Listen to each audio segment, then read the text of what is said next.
Hello friends, good morning. कैसे हैं आप सब लोग? होप सब बढ़िया होंगे और आप लोगों की स्टडी भी बढ़िया चल रही होगी। सो फ्रेंड्स, आज इस वीडियो में हम हिंदी भाषा का जो विकास है और जो हिंदी भाषा की उत्पत्ति है उससे संबंधित जितने भी टॉपिक हैं उसके बारे में डिस्कस करने वाले हैं। हिंदी भाषा की बोलियाँ, उपबोलियाँ, उनका जो विकास क्रम है।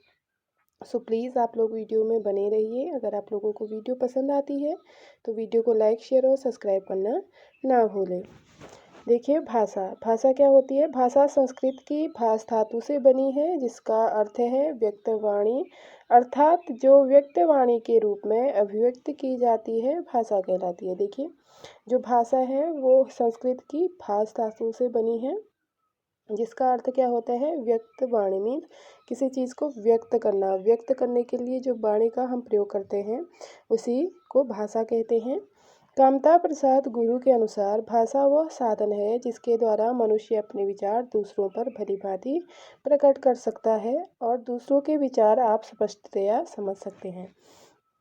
देखिए, जो कामता प्रसाद गुरु हैं वो बोलते हैं कि भाषा वह साधन है जिसके द्वारा मनुष्य क्या कर सकता है? अपने विचारों को भली भांति प्रकट कर सकता है और दूसरों के विचारों को स्पष्टतया समझ सकता है। यानी कि एक दूसरे की बोली, यानी कि एक दूसरे के विचार अभिव्यक्ति करने का जो तरीका है वो भाषा ही कहलाती है।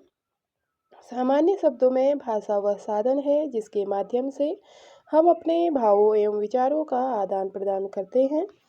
भारत में 4 भाषा परिवार हैं। देखिए, जो भारत है वहाँ पे 4 भाषाई परिवार हैं। कौन कौन से?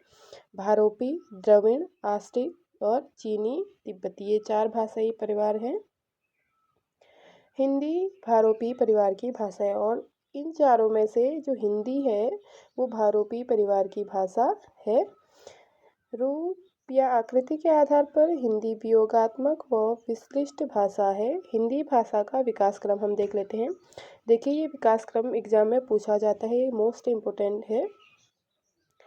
संस्कृत, उसके बाद पाली, फिर आता है प्राकृत, फिर अपभ्रंश, फिर अवहट, फिर हिंदी। ऐसे हिंदी भाषा का विकास हुआ है और ये इससे पहले भी एग्जाम में पूछा जा चुका है कि हिंदी भाषा के विकास क्रम में अपभ्रंश से पहले क्या है या अपभ्रंश के बाद क्या है या हिंदी के पहले क्या है, मतलब कैसे हिंदी का विकास हुआ है।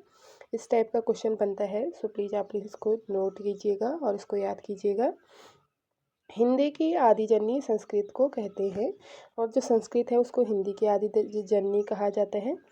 अपभ्रंश भाषा का विकास 500 ईस्वी से लेकर 1000 ईस्वी के बीच हुआ। अपभ्रंश भाषा का विकास 8वीं सदी में कवि स्वयंभू नामक कवि से माना जाता है। देखिए, जो अपभ्रंश भाषा का विकास है ये 8वीं सदी में कवि स्वयंभू नामक कवि से माना जाता है, ये अपभ्रंश भाषा का विकास।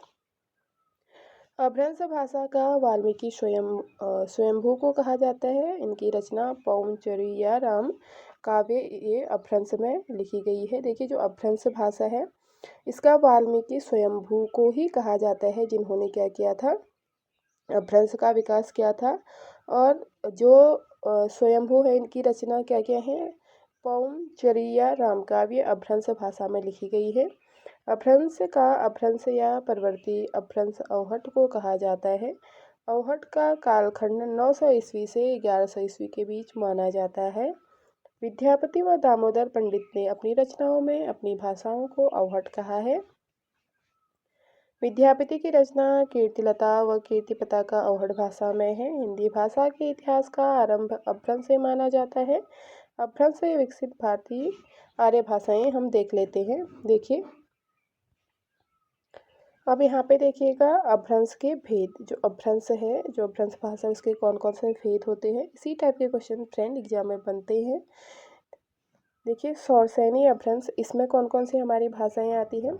पश्चिमी हिंदी इसके अंतर्गत आती है, राजस्थानी, पहाड़ी व गुजराती, ये 4 भाषाएं इसके अंतर्गत आती है सौरसैनी अपभ्रंश के अंतर्गत। अर्धमागधी, देखिए अर्धमागधी के अंतर्गत आती है पूर्वी हिंदी। फिर मागधी, देखिए मागधी के अंतर्गत आती है बिहारी, उड़िया, बांग्ला और असमिया। खस और सौरसेनी के अंतर्गत आती है पहाड़ी हिंदी।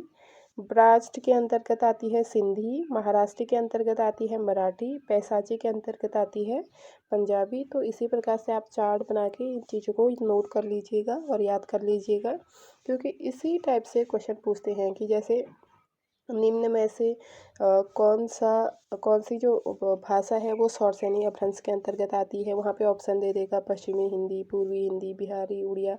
तो इस टाइप से क्वेश्चन पूछे जाते हैं। नेक्स्ट देखिएगा, अपभ्रंश व अवहट के बाद की भाषा को प्राचीन हिंदी कहा जाता है। देखिए, जो अपभ्रंश है और अवहट है उसके बाद की जो भाषा है उसको क्या कहा जाता है, प्राचीन हिंदी कहा जाता है। ईरानी लोग सिंधु नदी को हिंदू नदी कहते थे। हिंदी शब्द मूलतः फारसी भाषा का है। देखिए, जो हिंदी शब्द है ये फारसी भाषा का शब्द है।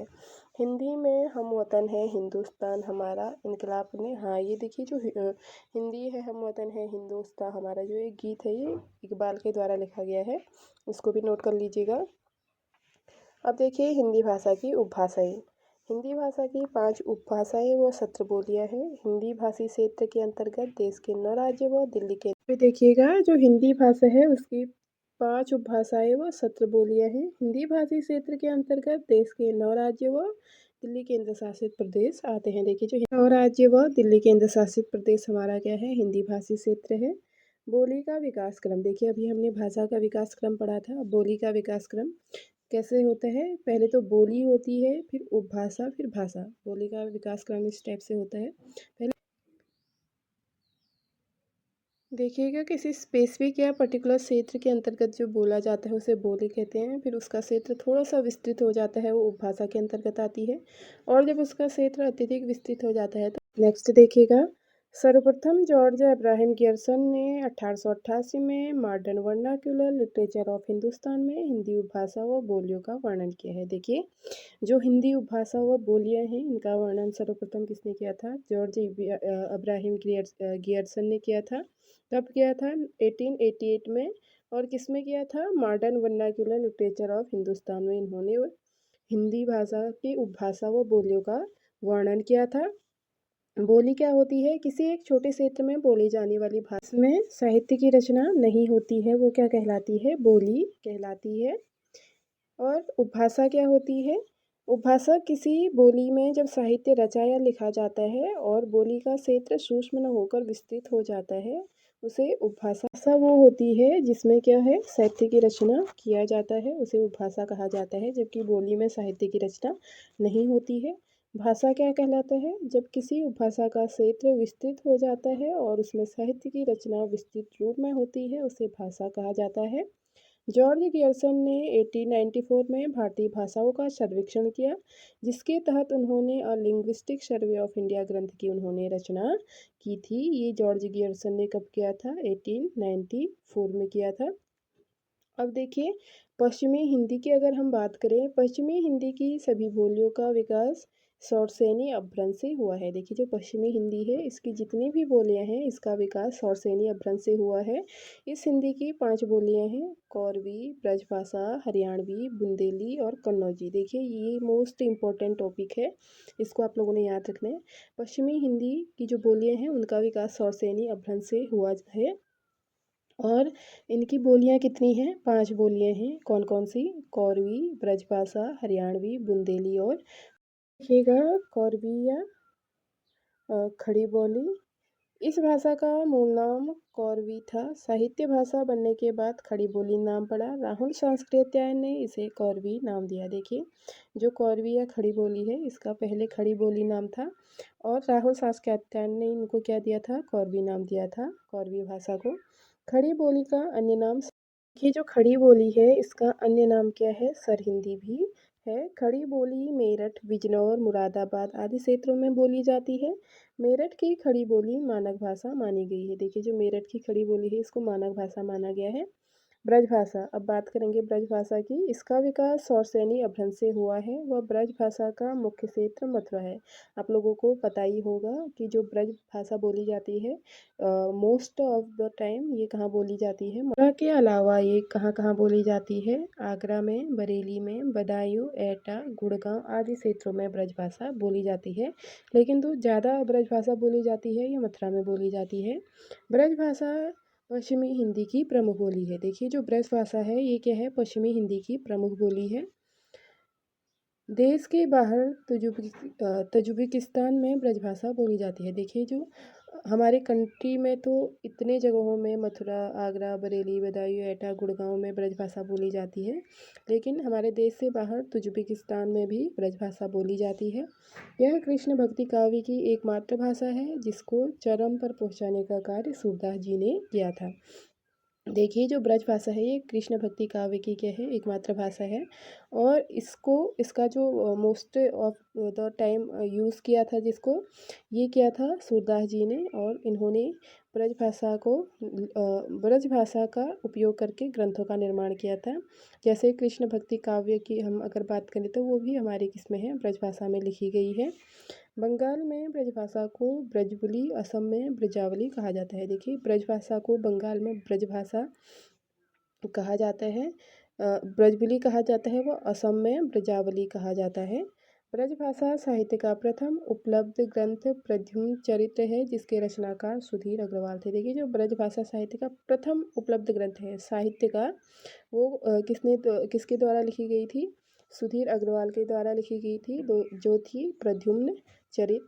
हरियाणवी बोली की अगर हम बात करें तो ये सौरसेनी अपभ्रंश से विकसित है। हरियाणवी बोली को बांगरू बोली भी कहा जाता है।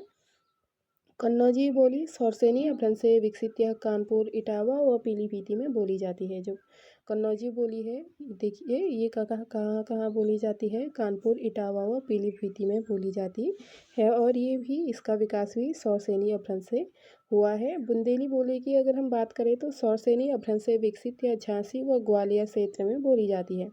बुंदेली कहाँ कहाँ बोली जाती है, झांसी व ग्वालियर में बोली जाती है, और इसका विकास भी सौरसेनी अपभ्रंश से हुआ है। नेक्स्ट हम बात करेंगे पूर्वी हिंदी की। पूर्वी हिंदी का उद्भव अर्धमागधी अपभ्रंश से हुआ है। देखिए जो पूर्वी हिंदी है इसका उद्भव अर्धमागधी अपभ्रंश से हुआ है। पूर्वी हिंदी की 3 बोलियां हैं, अवधी, बघेली, छत्तीसगढ़ी।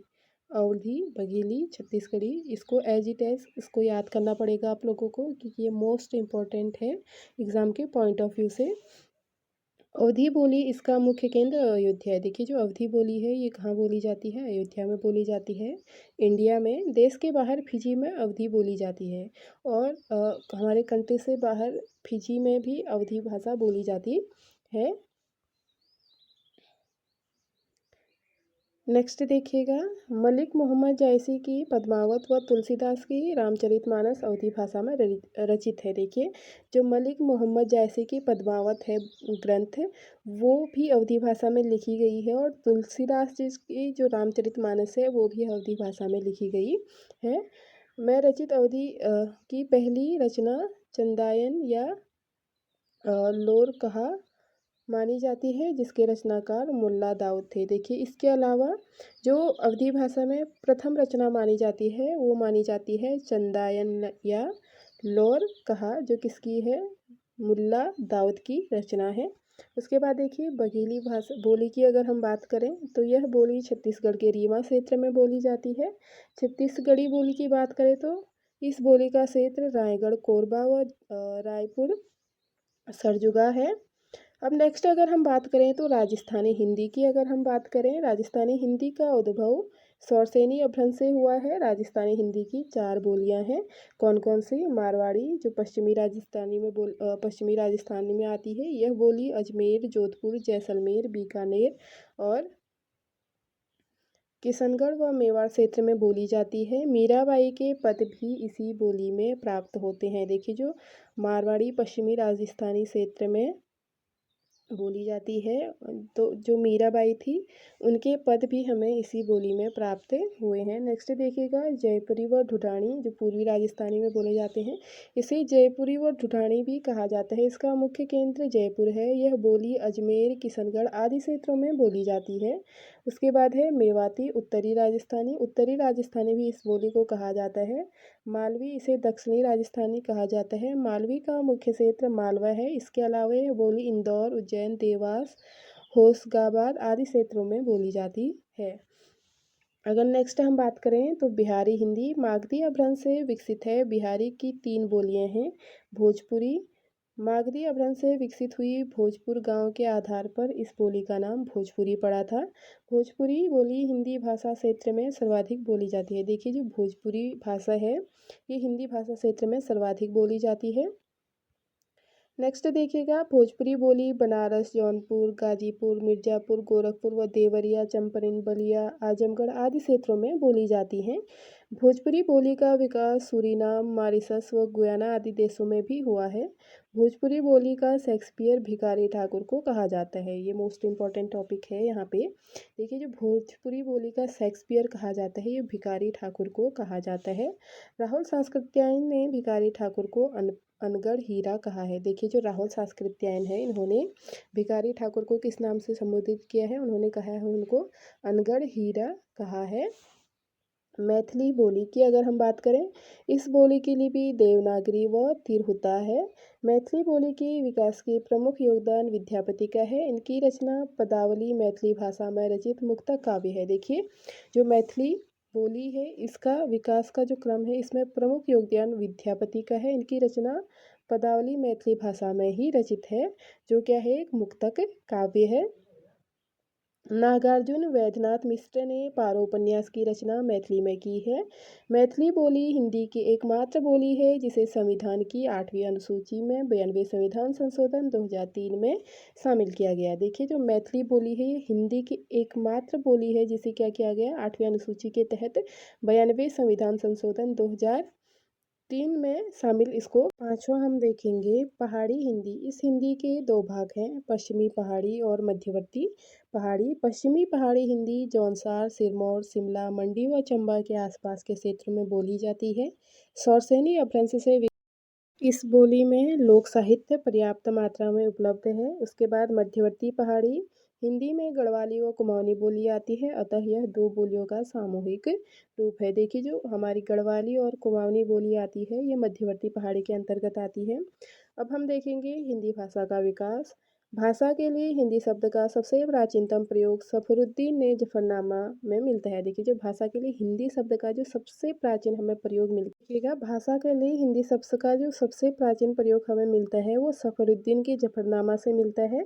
खड़ी बोली का प्राचीनतम प्रयोग अमीर खुसरो की रचनाओं से मिलता है। हिंदी का वास्तविक आरंभ 1000 ईस्वी से मिलता है। हिंदी विकास कालखंड के 3 भागों में बांटा गया है। जो देखिए हिंदी के विकास के कालखंडों को 3 भागों में बांटा गया है, जिसमें आदिकाल को 1000 से 1500 ईस्वी तक माना है, मध्यकाल को 1500 से 1800 ईस्वी तक माना है और आधुनिक काल को 1800 ईस्वी से अब तक जो चल रहा है उसको माना गया है। हिंदी के विकास में सर्वप्रथम फोर्ट विलियम कॉलेज का योगदान रहा। फोर्ट विलियम कॉलेज के जॉन गिलक्राइट ने भारतीय भाषाओं का अध्ययन किया। हिंदी का प्रथम समाचार पत्र उद्दंड मार्तंड था। देखिए जो हिंदी का सर्वप्रथम समाचार पत्र था उद्दंड मार्तंड था, जो 30 मई 1826 को कलकत्ता से प्रकाशित होता है। उद्दंड मार्तंड के संपादक जुगल किशोर थे। 30 मई को हिंदी पत्रकारिता दिवस भी मनाया जाता है। 1829 में कलकत्ता में बंगदूत का प्रकाशन हुआ था। आधुनिक काल में पूर्व खड़ी बोली में इंसा अल्लाह खां की रानी केतकी की कहानी व सदा सुख लाल की रचना सुख सागर रचित है। अब देखिएगा नेक्स्ट हिंदी विकास का आधुनिक काल। भारतेंदु युग पुनर्जागरण काल। भारतेंदु को आधुनिक हिंदी का प्रवर्तक साहित्यकार माना जाता है। भारतेंदु युग 1850 से 1900 ईस्वी तक का युग है। इस युग की सबसे बड़ी विशेषता यह रही कि खड़ी बोली का गद्य रूप में प्रयोग हुआ है। देखिए जो भारतेंदु युग है इसकी सबसे बड़ी विशेषता यही रही कि जो खड़ी बोली है इसका गद्य रूप में वहाँ पे प्रयोग हुआ है। इससे पहले ये गद्य रूप में प्रयोग नहीं होता था और भारतेंदु युग के साहित्यकारों ने क्या किया, खड़ी बोली को गद्य रूप में प्रयोग किया है। भारतेंदु जी ने एक लेखक मंडल तैयार किया जिसे भारतेंदु मंडल कहा गया। भारतेंदु मंडल के रचनाकार मूल स्वर नवजागरण था। भारतेंदु मंडल के प्रमुख रचनाकार भारतेंदु हरिश्चंद्र, प्रताप नारायण मिश्र, बालकृष्ण भट्ट और लाला श्रीनिवास दास, बद्रीनारायण चौधरी, प्रेमचंद ठाकुर, जगमोहन सिंह, अंबिका दत्त व्यास, राधा कृष्ण दास आदि थे। ये कौन थे? ये सभी भारतेंदु मंडल के प्रमुख रचनाकार थे। नेक्स्ट देखिए हिंदी हिंदू हिंदुस्तान नारा पंडित प्रताप नारायण मिश्र जी द्वारा दिया गया। देखिए हिंदू हिंदुस्तान नारा जो दिया गया, ये प्रताप नारायण मिश्र जी के द्वारा दिया गया। हिंदी के विकास में काशी नागरी प्रचारणी सभा 1893 का प्रमुख योगदान रहा। यहाँ पे देखिएगा, जो काशी नागरी प्रचारणी सभा का गठन किया गया 1893 में किया गया, और हिंदी के विकास में इस सभा का प्रमुख योगदान रहा। इंडियन प्रेस प्रयाग द्वारा 1900 में सरस्वती पत्रिका का संपादन किया गया, जिसके प्रथम संपादक चिंतामणि घोष थे। देखिए, जो सरस्वती पत्रिका है, इसका संपादन कब किया गया? इंडियन प्रेस प्रयाग द्वारा 1900 में किया गया, और इसके संपादक थे चिंतामणि घोष। उसके बाद देखिएगा, द्विवेदी युग 1903 में महावीर प्रसाद द्विवेदी सरस्वती पत्रिका के संपादक नियुक्त हुए। 1900 से 1918 के समय को द्विवेदी युग कहा जाता है। देखिए, द्विवेदी युग किसको कहा जाता है? 1900 से 1918 के बीच का जो समय है, उसको द्विवेदी युग के नाम से जाना जाता है। द्विवेदी युग का नाम हिंदी भाषा के डिक्टेटर महावीर प्रसाद द्विवेदी के नाम पर रखा गया। देखिए, जो द्विवेदी युग नाम रखा गया, ये हिंदी भाषा के डिक्टेटर महावीर प्रसाद द्विवेदी के नाम पर रखा गया। इसके बाद नेक्स्ट देखिएगा, द्विवेदी युग के रचनाकार महावीर प्रसाद द्विवेदी, मैथिली शरण गुप्त, अयोध्या सिंह उपाध्याय, जिनको हरिऔध के उपनाम से भी जाना जाता है, और चंद्र शर्मा गुलेरी, राम नरेश त्रिपाठी, इन लोगों ने क्या किया था? द्विवेदी युग के ये रचनाकार हैं। अब देखिए, छायावाद युग 1918 से 1936 के कालखंड को छायावाद युग कहते हैं। छायावाद के 4 प्रमुख स्तंभ जयशंकर प्रसाद, निराला, सुमित्रानंदन पंत व महादेवी वर्मा जी हैं। देखिए, ऐसे भी पूछा जाता है कि द्विवेदी युग के कवि कौन हैं, छायावाद युग के कवि कौन हैं। तो छायावाद युग के जो प्रमुख कवि हैं, वो जयशंकर प्रसाद निराला, और सुमित्रानंदन पंत और महादेवी वर्मा जी हैं। छायावाद युग के प्रमुख कवि राजकुमार वर्मा, माखनलाल चतुर्वेदी, सुभद्रा कुमारी चौहान, रामधारी सिंह दिनकर आदि थे। मुकुटधर पांडे को लिखित रूप में छायावाद का प्रथम प्रयोक्ता माना जाता है। छायावाद के संबंध में अनेक विद्वानों ने अपने मत दिए। डॉक्टर नागेंद्र, छायावाद स्थूल के प्रति सूक्ष्म का विद्रोह है, ये नागेंद्र का कहना है। नंद दुलारे वाजपेयी, मानव अथवा प्रकृति के सूक्ष्म किंतु व्यक्त सौंदर्य में आध्यात्मिक छाया का भान मेरे विचार से छायावाद का सर्वमान्य व्याख्या हो सकती है। ये किसने कहा है? नंद दुलारे वाजपेयी ने कहा है। डॉक्टर नामवर सिंह, छायावाद उस राष्ट्रीय जागरण की अभिव्यक्ति है जो एक और पुरानी रूढ़ियों से मुक्ति चाहता था, ये डॉक्टर नामवर सिंह जी का कहना है। नेक्स्ट देखिए, आचार्य शुक्ल, छायावाद शब्द का प्रयोग 2 अर्थों में समझना चाहिए। पहला रहस्यवाद एवं दूसरा प्रयोग काव्य शैली का पद्धति विशेष के व्यापक अर्थ में। छायावाद की लघुत्री में महादेवी वर्मा, भगवती चरण वर्मा, राजकुमार वर्मा आते हैं। छायावाद का श्लाघा पुरुष सूर्यकांत त्रिपाठी निराला को कहा जाता है। अब देखिए, छायावाद के बाद जो युग आता है, वो आता है प्रगतिवाद। 1936 से 1942 ईस्वी तक इसकी अवधि को प्रगतिवाद के नाम से जाना जाता है। प्रगतिवाद के आदि प्रवर्तक कार्ल मार्क्स थे। देखिए, जो प्रगतिवाद है, इसके आदि प्रवर्तक कार्ल मार्क्स थे। पंत व निराला जी को प्रगतिवादी कवि भी माना जाता है। सुमित्रानंदन पंत व निराला जी को प्रगतिवादी, छायावाद के साथ साथ इनको प्रगतिवादी कवि भी माना जाता है। नागार्जुन वैद्यनाथ मिश्र को प्रगतिवाद का श्लाघा पुरुष कहा गया है। देखिए, प्रगतिवाद का श्लाघा पुरुष किसे कहा गया है? तो नागार्जुन वैद्यनाथ मिश्र को कहा गया है। उसके बाद नेक्स्ट जो आता है 5वां, वो आता है प्रयोगवाद। 1943 के बाद के कालखंड को प्रयोगवाद कहा जाता है। प्रयोगवाद सबसे अधिक अस्तित्ववाद से प्रभावित है। प्रयोगवाद के जनक अज्ञेय जी हैं। देखिए, जो प्रयोगवाद है, इसके जनक अज्ञेय जी को माना गया है। प्रयोगवाद का आरंभ अज्ञेय द्वारा संपादित तार सप्तक 1943 से माना जाता है। देखिए, जो प्रयोगवाद है, इसका आरंभ अज्ञेय द्वारा संपादित जो तार सप्तक की उन्होंने क्या किया था? संपादन किया था 1943 में। तब से इस प्रयोगवाद का क्या माना जाता है? अस्तित्व या आरंभ माना जाता है। तार सप्तक में 7 कवि संग्रहित है। जो तार सप्तक इन्होंने संपादन किया था, इसमें कितने कवि हैं? 7 कवि संग्रहित हैं। अज्ञेय के संपादक में 4 सप्तक प्रकाशित हुए हैं।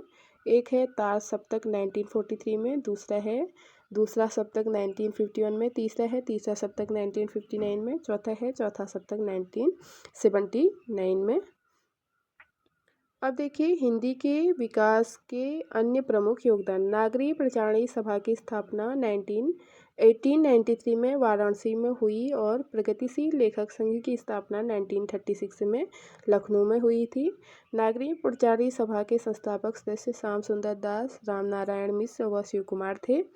प्रथम हिंदी साहित्य सम्मेलन 1910 ईस्वी में मद्रास में हुआ, जिसके सभापति मदन मोहन मालवीय थे। 1918 ईस्वी में हिंदी साहित्य सम्मेलन इंदौर में हुआ, जिसके सभापति महात्मा गांधी थे।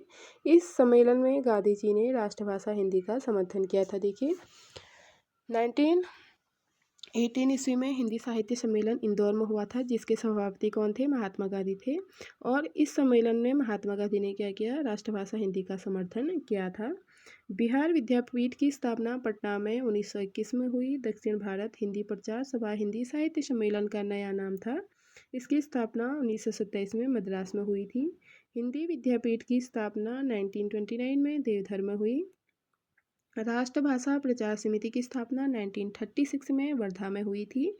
अखिल भारतीय विद्या संस्था की स्थापना 1964 ईस्वी का हुआ, जिसका मुख्यालय कहाँ है? दिल्ली में है। नागरी लिपि परिषद का गठन 1975 में हुआ, जिसका मुख्यालय दिल्ली में है।